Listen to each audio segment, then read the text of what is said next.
Welcome to Geeks Corner. I'm Mr. Daps. I'm Katie. Merry Christmas, everybody. Merry Christmas! We are here at Disneyland, well, really Disney California Adventure on this lovely, wintry, if you can have winter in Southern California, night, celebrating the merriest season of them all. And we're here with you also, so we hope you're having an absolutely fantastic Christmas. We are here with some of our favorite people in the world, with Murray and Roger Rabbit. Not that Roger Rabbit, our Roger Rabbit, hanging out with us. And this week we thought we would, I don't know exactly what we're gonna do, because when we do these kind of shows, we never exactly have a plan. But we think we have a plan, but who's to say what's gonna happen? Exactly, but we'll start out with sharing our thoughts on, well, we really should have a fact. A fact? But we don't have Cameron, so no fact. He's up north visiting family. But he would tell you that you should join the conversation on Twitter, #GeeksCorner, and we will respond to you as we can. And, I have a fact. Okay. I have a fact. When Starbucks uses the decaffeination process, when there's just spare caffeine molecules that we don't know what to do with, we tell it to soda companies. Good one. That's my fun fact. As like I have a Starbucks fun fact, I know I do. And now that you've shared your fun fact, would you share with us what you thought about Mary Poppins Returns, which came out in theaters this last week, which was a wonderful Christmas present. And I'll let you lead off and then we'll continue the conversation. I might pull Roger in too, we'll see. I really liked it and I cried a lot. Obviously, because it's me. And I did a poll on Twitter asking people how much I was gonna cry. I said, was I gonna cry a lot or was I gonna cry an ocean's worth? And everyone was right, because I did cry an ocean's worth. I didn't do any heavy... There was somebody in the theater that was crying a whole lot more though, like full on. Oh yeah, like, no. I wasn't the worst. It was great. Which is surprising. It was very entertaining because you just knew they were that into the movie that they were... I was like, oh yeah, that's great. Good. But I shouldn't have been on Geeks Corner, but I haven't seen the original. How do you guys feel about that? She hasn't seen the original. We don't need to ask for opinions. Is that a problem? Okay, Murray says yes it is. Roger says yes it is. So you need to fix that. I know. As quickly as possible. I'm trying. Okay. I'm trying. I was trying to do it before the movie, but I ran out of time. It's on Amazon Prime. Issues. Yeah. Anyway. This is the struggle, and that's the struggle over there. Tell me about some of your favorite parts of the movie. What did you like most about the movie? Okay. I liked the character building that was in the movie. I felt like it was very, like I felt like it was all very well done, and there's a very solid world that we hadn't necessarily met before the movie, that they built it very quickly, and there was a high believability factor. Which says a lot, because you don't actually know the world that they're coming from. Okay, whereas, no, this is good for the movie, because it is a movie that you can have not seen Mary Poppins beforehand and still come in and really enjoy Mary Poppins Returns, even though you don't know what she's returning from. Because it also is a different set of characters, kind of. Because instead of the Banks children being children, they're now adults. And there's the same... act like children. They act like children. They're the same people, but they have, like, they're different-ish. They're different in life. Yeah, they're at a different life They're a different phase. place, and different things have happened to them, and they build the story. I think the first 20-30 minutes of the movie are so well done because of how strongly they build the story, and not so depressing. It's so depressing. But it's rough. It's not in an over-the-top. Because there's movies that the scripts are just like, you are my brother, and we do this, like, where it's obvious, terrible world building, but they did it in such a good way that it felt very real. Especially with it being, well, the characters were flawed, but they were feeling, and so... Well, and the time period, and everything. It all just felt... Yeah. My favorite, can I talk about my favorite part? Go ahead. The cover is not the book. It's my favorite. It's a fun song. Favorite. What was your favorite song? Nowhere to Go But Up. Nowhere to Go But Up. What was your favorite song? Can You Imagine? Can You Imagine? That's good. Oh, that's a fun song. That's a really good one. But that's what's great, is almost, I think everybody would almost have a different, like I liked what is it? Live a Little Light Fantastic? Triple Little. Triple Little Light Fantastic. I really like that song. So we have 4 people at this table, and all 4 of us had different songs that we liked as our favorite, and they're all really good songs. Yeah. And like Angela Lansbury, hearing her sing again So was good. such a magical thing, because like, you don't forget about her, but really we don't see her much anymore, and then to hear her and see her be such a strong and vibrant vocalist and bring that part of the story to life was wonderful. Anyway, continue about your favorite but song. I loved the animation sequence, and I loved you compared it to Music Man, the Lin-Manuel Miranda piece. Oh, very much so. Where he goes It reminded at me the of end. Professor Harold Hill, It the was- original Music Man with Robert Preston. It was great. Yeah. And I think that in all the songwriting, it's all just very genius wordplay. Because like in that song he says, unless it's Dr. Jekyll, then you better hide. Yeah. Which is my favorite. Because it was one of those things I didn't catch at first. And then when I listened to it in the car, I was like, wait a second. Well, Yeah. there's so many different layers going on in all of this. Like, the whole movie has a bunch of different layers, but the songs in particular, Oh yeah. if you listen to the lyrics and the stories they're telling in that song, it is a great example. Like, there's a lot of stuff going on there, and it's beyond just don't judge a person by what you see initially. Like, Yeah. there's a lot of funny stories backing that up, and different levels of age, I guess you could say, are going to pick up different things from that song. Yeah. And, some people are like, oh, that's a fun song, and other people are going to see all the other things that are going on behind the song. Some people are gonna go, penguins! That is also true. Which Not was fun to naming see. names. Nope, not at all.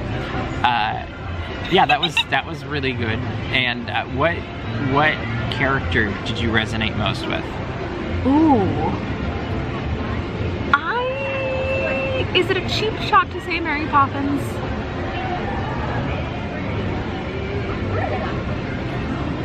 You're supposed Why? to. You're supposed Back to. it up. Why? Because I loved it's the outside harshness with the interior softness of her character, where she's always telling the children one thing, but There's another layer. there's another layer of the kids want to do something and she acts like she doesn't want them to do it, but that's what she's been wanting them to do the whole time. And one of my favorite scenes is when she tells them everything was a dream, and she goes back to her room and she stands there and she listens to them With her little smile. with her smile. Yeah, Like, that was pretty precious. that was one of my favorite. It was interesting because I feel like this movie explained Mary Poppins a whole lot more than the original did. Yeah. The original, she kind of just is. Like, this is who she is, and you don't really know. She just shows up. You don't see the behind the door scene necessarily, and this one they kind of started peeling back the layers a little bit. Like, oh, this is where she feels, and she does have the emotional moments in the original, but it was interesting to see that moment in the nursery as she pulled back. And I really liked, speaking of the nursery, but also down in the parlor and all of these other things, how they recreated the original set or the original house.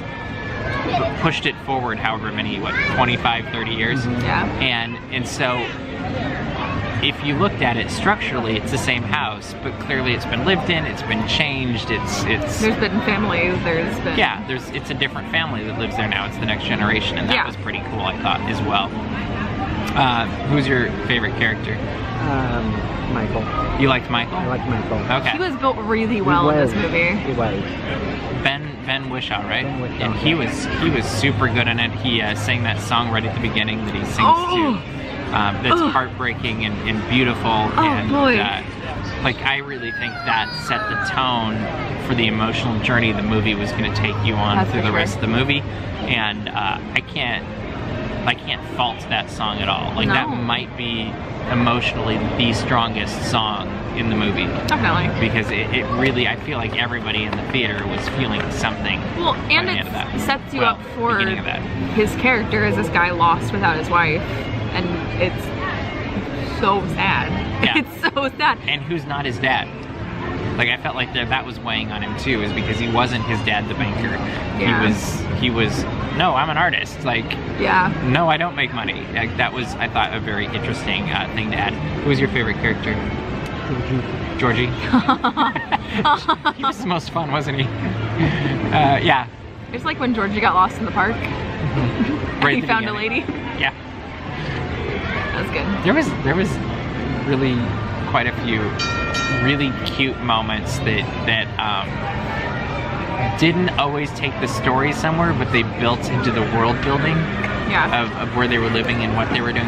What do you think of the opening song? Like, this was a very different opener to the movie than the original, which doesn't help you.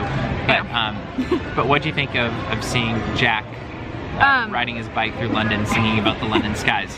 I really liked it, mainly because, as I talked about earlier, it sets up the time period that we're in, because it's also a very different time period.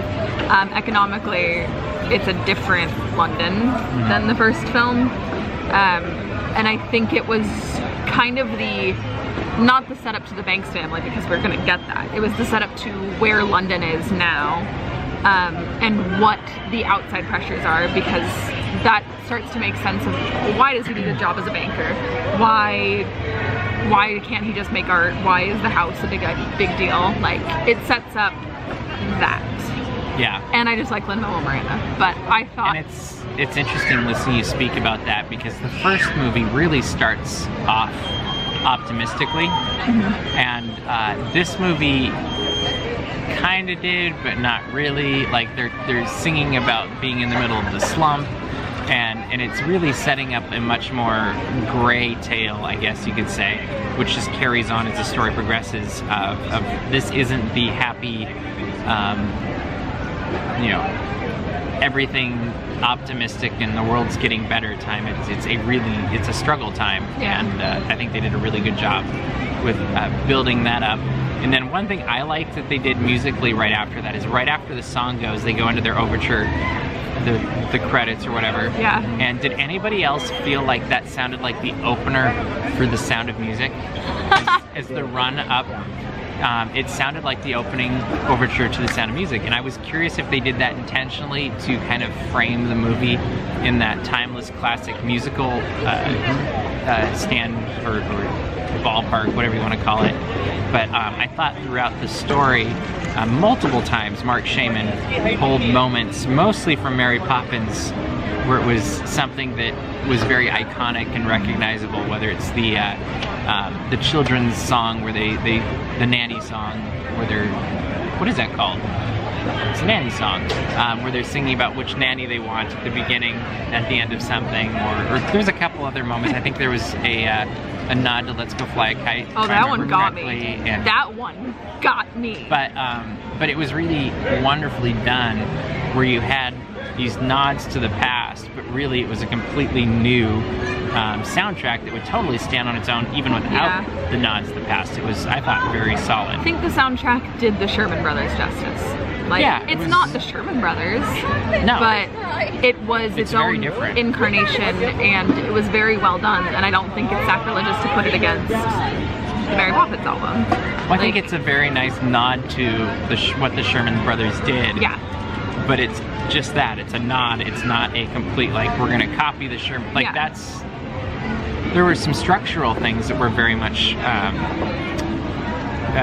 comparable, I guess, to the original Mary Poppins, but it wasn't a blatant, like, oh, we have to do this now because they did that in the original. But there were some thematic things that kind of reflected the original, and I thought it worked pretty well. And you'll have to watch it so you know what I'm talking about. I know. I know. I'm working on it. Movie so night? I'm going to ask around the table, because you're all here, and I'm actually really curious about this. How, in, let's say, the last 10 years, this is compared to other movies, Disney movies, that have come out in the last 10 years? Because to me, I actually think it was one of the most Disney magic packed movies that have come out in the last 10 years.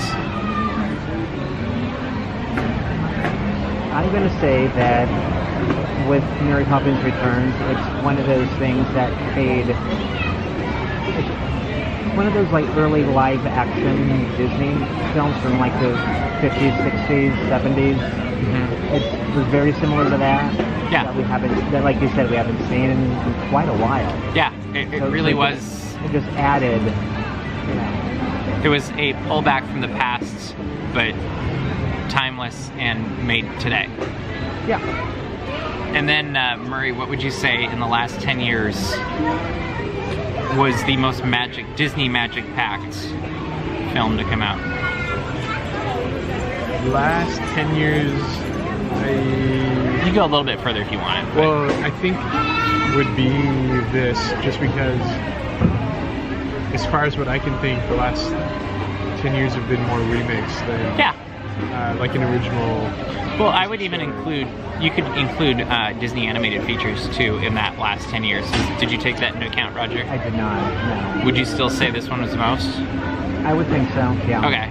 It'd be up there with probably Frozen and Tangled. That's what, because I'm trying to figure out when Tangled. Well, and I feel like those two are the ones that came closest in terms of like solid Disney soundtracks. And as I was thinking through it more, in my head, I think this has a stronger soundtrack just because of multiple iconic songs throughout it. Like there were multiple songs you could walk out of the movie thinking about and whistling that would get stuck in your head, as evidenced by we each picked a different song as our favorite. Whereas you think of Frozen, most people it was either Let It Go or Do You Want to Build a Snowman? And then you go Tangled and it's what? When Will My Life Begin? And At Last I See the Light? Right.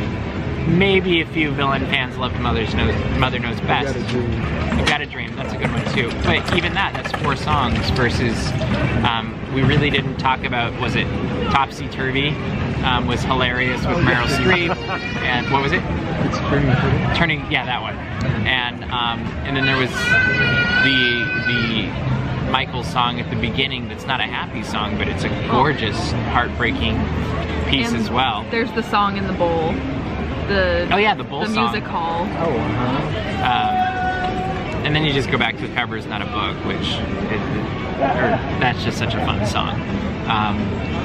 Yeah, that really was a fun song as you look at it. I love it. Yeah. So much fun. It is. It's just, and there was a lot of just fun songs through it, and there were some great cameos too. I mean, Dick Van Dyke's cameo. I loved it so much. It was just so charming, and like the whole room kind of gasped in a positive way. I felt like when he came on the screen, and then Angela Lansbury was beautiful to see again. And then is it Karen Dotrice? Is that how you say her name? Karen Dotrice. Dotrice. Who was the original Jane, had a cameo in this film too, and in that moment when she walked on screen, which was cute because it was when Jane and Jack were speaking with each other, it was just a wonderful nod to the past as well. And the house, like the house and the kite were really kind of almost characters from the past that came up, and the bank, actually, as I'm thinking, and the park. There's lots of connections with the past that I thought did a really nice job for the film.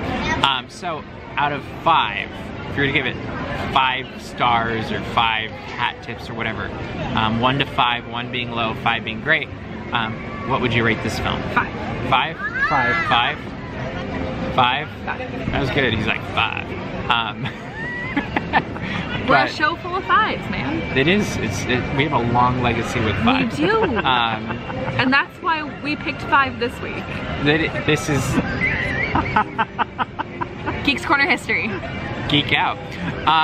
Show's over, everybody. I guess that was it. I did not get a 5 on my AP Calculus exam, though. I will throw that out there now. Okay, well that's... Did get a 4. At least you're honest about it. Yeah. Honesty is the best policy. You may have noticed we're not in the set this week. We've got changes coming to the set very soon. When we come back next week, hopefully, it will be a completely new but familiar look on Geeks Corner. We're excited about it. We're not going to really tell you what it is yet, so tune in next week and you'll get to see. But our set designer is hard at work. She is doing a fantastic job. Yes. And she tells me where to put things. Yes. And makes me paint primer on the wall. But I love to paint. So much. I like the Bob Ross painter guy. He's fun. So we're gonna so what he's not telling you is that we're actually going to put Bob Ross paintings on the wall. In fact, the whole wall is going to become an ode to Bob Ross. This corner is for happy little trees. Okay. This corner is for a nice little ocean. You know, each so that means you're gonna fall asleep when you look at our set? Is that what's gonna happen? Yeah. Because that is the most relaxing TV show. Maybe golf. Golf is pretty good too. Golf. Both of them will put you to sleep really quick. That is true. Facts. Yes. That's what the other- fact this week. That is true also. We were gonna talk about something else tonight. What was it? We were gonna talk about Mary Poppins. Oh, Mary we spent this weekend at Tropical Hideaway. Tropical Hideaway. We did the great How could Tropical we Hideaway forget? Challenge, which, for those of you that don't know, the Tropical Hideaway Challenge is to go in and try everything you can get in one sitting and more. If you've seen the video, you know what more is. On the Tropical Hideaway menu. Very quickly, I'm gonna go around the table again. Favorite menu on the item? Katie, Menu on the item. then Roger, then Murray, then me. I'm stuck between raspberry whip and the chicken bao. Chicken bao, okay. The lumpia, Lumpia. and probably the loaded whip. Loaded whip, Ooh, that was that pretty was good. good. That was good also. Surprise! Yeah, same. I have a guess on what Murray's gonna say. We're gonna see if I'm right. Actually, the lumpia. Really? Really? Lumpia. Not the ramen salad. Okay, and I'm gonna go with chicken bao, with a runner-up being the raspberry whip, because that was surprisingly good, because it's more of a custard almost than a Dole Whip. It's good. But it was super good. And what I really want to have happen now is for Joe's Ice to make a raspberry custard thing, because you know the custard you get in the gelati? Imagine that with the raspberry, and Wow. that would just be I want a that'd be gelati. fantastic. We were talking about it on Sunday about how much we absolutely loved the atmosphere of Tropical Hideaway, how relaxing it was, how it wasn't super loud yet. We'll see what happens after Christmas when everybody comes back from vacation, but it really is a nice atmosphere, and Rosita's fun to watch, and it's fun to find all of the different bird what are they called? Bird holes, bird houses. But do yourself a favor and look for Jose. Yeah, find Jose, tweet us a picture of his house, It's pretty nest. pretty thing. nice. Yeah, it's a nice place. Yeah. It is fun having the Jungle Cruise go right by you too. I thought it That added a was lot of very life, fun. and that was it's the first time in recent memory where I felt like the whole area made a lot of sense. Yeah. And it integrated really nicely between Tiki Room right on over to Jungle Cruise, and it really makes that whole corner of Adventureland cohesive. Well, and we sat right along the Skipper's Walk, and we had skippers It was fun. coming up to us. We got to and talk to a lot of people today. It was fun. asking us about food and Yeah. drinks and everything. It was Well, and that's the fun thing about opening weekend at any one of these things, is you always end up seeing people that you've known for years that you don't see very often, because like, oh, we have to go to Tropical Hideaway, so it was Yeah. fun seeing a bunch of people today, and connecting and spending, what was it? Did we spend 2 hours there eating all the food? Is that about what it was? An hour and a half. Because we got there at 12:30 and we left at like, I guess an hour and a half. Yeah, we left there right before 3. So, So yeah, almost 2 hours. yeah, so almost. but we ate the entire menu, so Yeah, you don't want to eat anything after that. You're done. yeah, Like it was I was done. it was fun.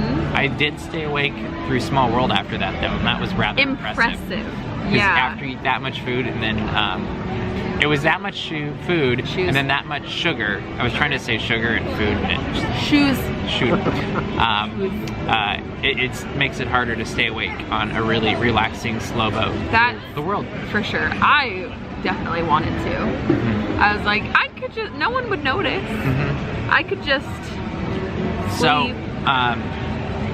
how would you? Let's go to the 5s. Let's go 5s. How would you rate Tropical Hideaway? 1 through 5. I'm gonna go a 4. Go 4.5. 4.5. 10. 10 out of 5, guys.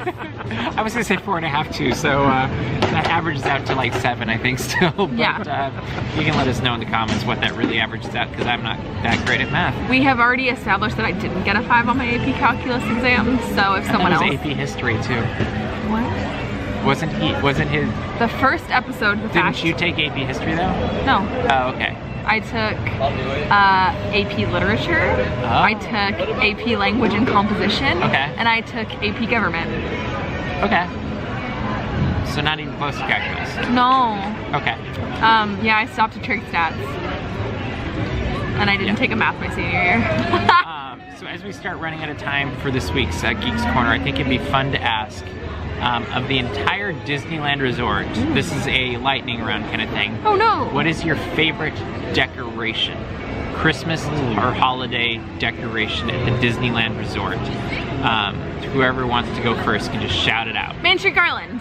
Main Street Garland, that's a good one. Thanks. Lights on Small World. Lights on Small Ooh, that's a very, very good That's one. good. Murray? I like the windows along the Buena Vista Street windows. That's also a very good one. I really like the Buena Vista Street Christmas tree. That's good. Like that one is one of my, I think that's my favorite Christmas tree in the park this year. And you know, they what about change the them up. Adventureland Christmas tree? That one's pretty epic too. I know. That's a really good tree. I like that one a lot too. Next one, favorite holiday or Christmas entertainment acts. Fat Cat Swinger. Fat Cat Swinger. Fat Cat Swinger number 2. Navidad. Navidad, that's a good one. Viva's good. That would be right up there with me, but I'm gonna have to go with Fat Cat Swinger as well. Seeing as we've seen them every single weekend of Festival of Holidays. That is very true. Favorite Christmas or holiday food at the Disneyland Resort?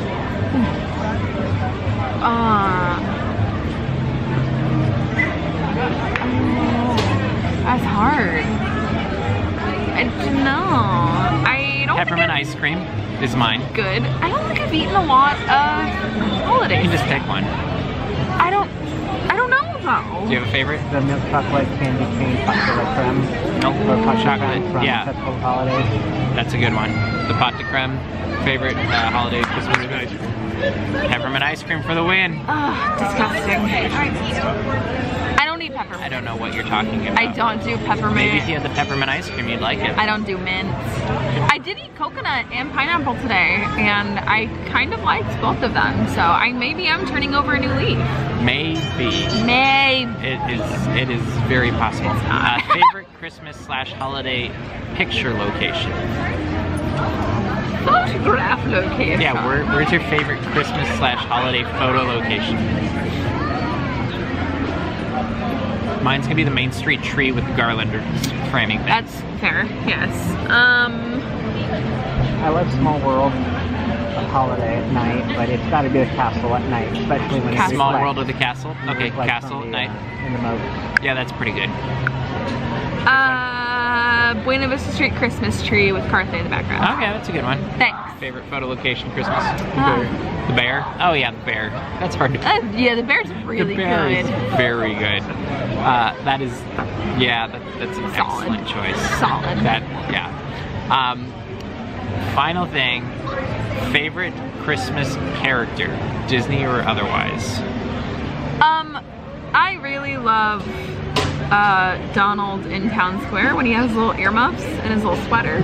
Okay. He looks so precious. He got his little earmuffs. I am not surprised by this at all. Guys, staying warm. Goofy in his Christmas sweater, and then starting next week or Santa starting Goofy? on Wednesday, Tuesday, whenever it is, Santa Goofy. So Christmas Goofy and then Santa Goofy. Okay. In park or In general, it could be otherwise. Scrooge is what I was gonna say too. Oh, I'm not As surprised. I said, I would love if they brought Scrooge and the boys and, well actually Donald is Bob Cratchit, like all of the Christmas Carol characters, the Disney ones, into the park somewhere. Oh, Or that'd be fun. throw them in the parade, I don't care. Like, I think it'd be amazing. Just throw him in there. Bring They back that float. They were in a Christmas Fantasy Bring years back ago. Ghost Goofy. Yeah. I think this is a very good idea and it should happen. Right? Disney, if you're listening. Absolutely. If we And were then in while charge. you're listening, Disney, please make sure to put the gingerbread man at the exit check of today. Haunted Mansion Holiday. We didn't check today. I know, because What they if weren't they're gonna be there? They're not there. They're probably there right now taunting us. They're little Did evil. you see the line for it? It's not It's happening. like an hour. Because they're little evil gingerbread men with little evil faces, so they're probably taunting you. They're probably like, haha. They probably hide when we come. Merry Christmas. Merry Christmas. All right, well, we are running out of time for this week. You should go to thegeekscorner.com, check out all the craziness that we've been doing over the last couple years. Check out why we have an obsession with 5s. Go to dapsmagic.com, check out all the Disney and geek news as it happens, and subscribe to our mailing list and find out how to become a DAPS Magic maker. And while you're subscribing to things, make sure to subscribe to this YouTube channel because we'd love to share our other videos with you. Also find us on social media. We'd love to connect with you there. But most importantly, have a very Merry Christmas, and we'll see you around the corner. Merry Christmas!